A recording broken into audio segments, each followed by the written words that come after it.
intravascular pressure monitoring setup with the TruWave transducer. Part 2. Calibration. Before connecting the TruWave transducer to a bedside monitor and calibrating the system, it's important to prime the system properly. If you haven't already done so, please follow the steps in Part 1 of this video series, Priming the System, to complete this procedure. Now that we have completed priming the system, we will need to calibrate the TruWave transducer with the bedside physiologic monitor using the following 8 steps.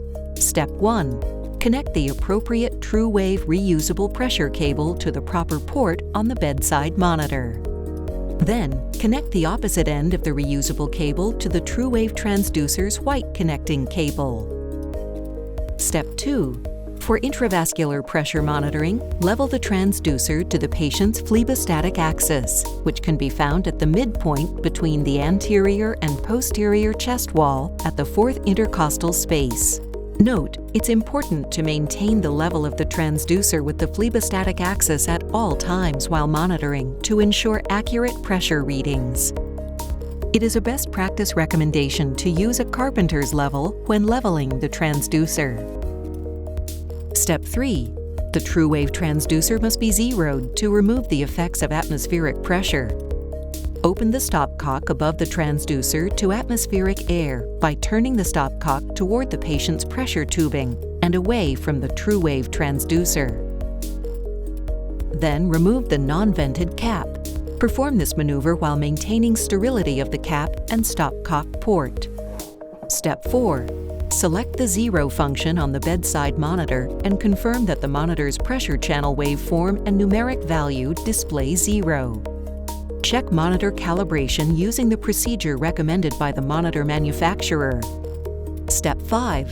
Close the stopcock on the TruWave transducer toward the vent port and then return the non-vented cap. Step 6. If not already connected, connect the TruWave's pressure tubing to the patient's catheter. Step 7. Confirm the appropriate pressure waveform and numeric values are present. Step 8. Perform a square wave test to assess the frequency response of the system by pulling the snap tab and releasing quickly.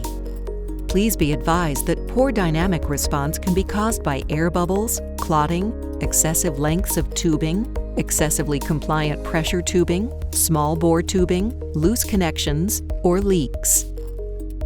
Confirm the pressure channel has the appropriate label, scale, alarm settings, and color coding for physiologic pressure being measured. The calibration procedure is now complete.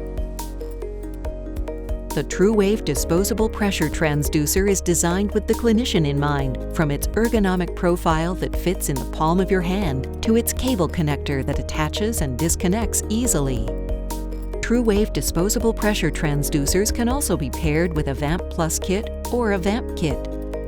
The Venous Arterial Blood Management Protection System for a complete and reliable closed, needleless blood sampling system with accurate pressure readings in one complementary unit. Please see our website for additional demonstrations of the VAMP systems. At Edwards LifeSciences, everything we do is focused on providing the clear information you need, how you need it, in the moments you need it most.